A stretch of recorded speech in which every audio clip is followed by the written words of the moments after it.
Mechanical properties of fluids. Topic: Pascal's law.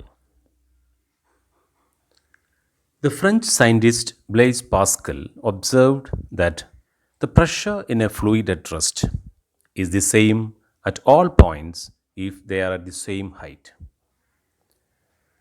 Or in gravity free region, the pressure at every point of a fluid column remains the same.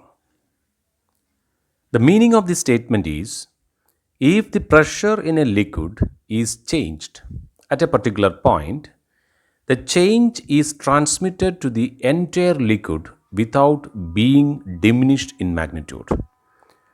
So, whatever be the change, that is equally transmitted to all other parts of the liquid column if we consider a gravity free region. Let us consider a liquid taken in a container and the liquid is at rest. Figure shows an element in the interior of a fluid at rest. This element A, B, C, D, E, F is in the form of a right angled prism. In principle, this prismatic element is very small so that every part of it can be considered at the same depth from the liquid surface, and therefore the effect of the gravity is the same at all these points. But for better understanding, we have enlarged that prismatic element.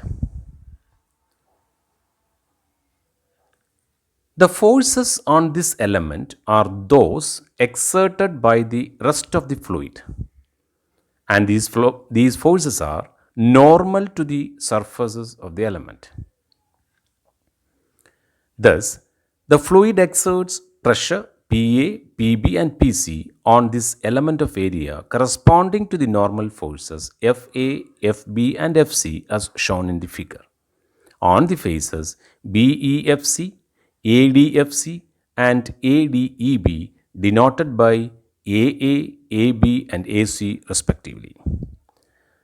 So here you can see that there is a normal force Fc on an area ADEB, another normal force Fb on ADFC,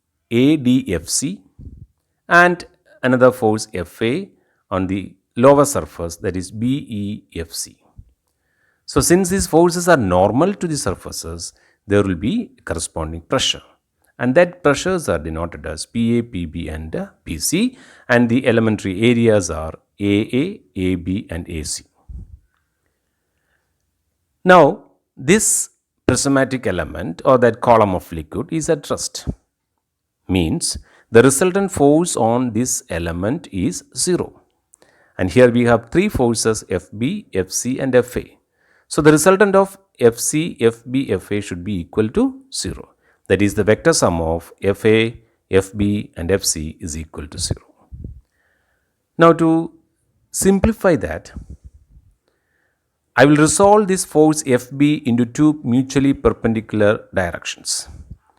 That is, the force vector Fb is resolved into two components, and you could see that the components are Fb sin theta and Fb cos theta.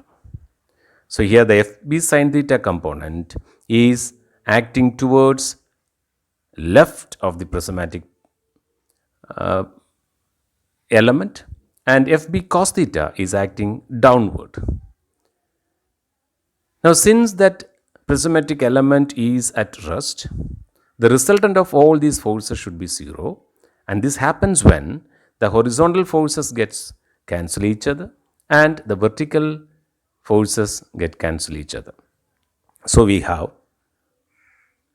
Fb sin theta is balanced by Fc. So Fb sin theta is equal to Fc, Fb cos theta equal to Fa.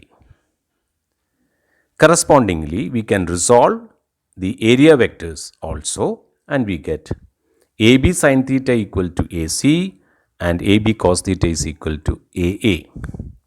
Now we will divide these equations, that is, Fb sin theta is equal to Fc, that equation is divided by AB sin theta is equal to AC, and Fb cos theta equal to Fa, that second equation is divided by AB cos theta equal to AA. So we get FB by AB equal to FC by AC equal to FA by AA. By definition, force by area is pressure.